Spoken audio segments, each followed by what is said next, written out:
ज्ञानेन तु तदज्ञानं येषां नाशितमात्मनः तेषामादित्यवत् ज्ञानं प्रकाशयति तत्परम्।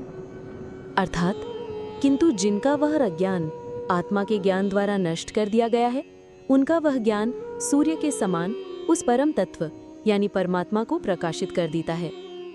ये श्लोक ज्ञान की महिमा और उसके प्रकाशकारी प्रभाव का वर्णन करता है। 1. अज्ञान का नाश। ज्ञानेन तु तद अज्ञानम नाशितम।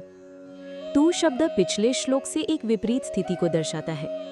जिन लोगों का वह अज्ञान यानी कि मैं शरीर हूँ और भगवान मेरे सुख दुख के लिए जिम्मेदार हैं, वो आत्मा के वास्तविक ज्ञान द्वारा नष्ट कर दिया जाता है। 2. ज्ञान का प्रभाव।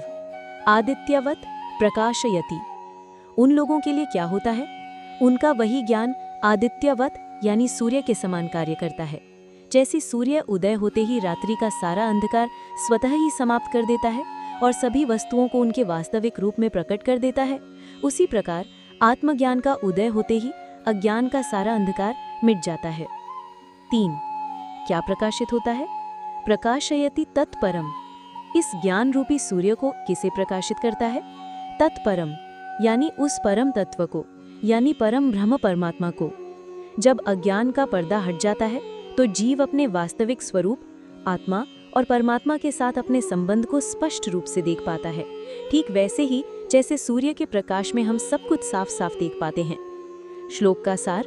अज्ञान एक अंधकार की तरह है जो हमें सत्य देखने से रोकता है। ज्ञान सूर्य के प्रकाश की तरह है। जब गुरु की कृपा से और साधना से यह ज्ञान सूर्य हृदय में उदय होता है तो अज्ञान का अंधकार तुरंत नष्ट हो जाता है और आत्मा और परमात्मा का सत्य स्वतः ही प्रकाशित हो जाता है।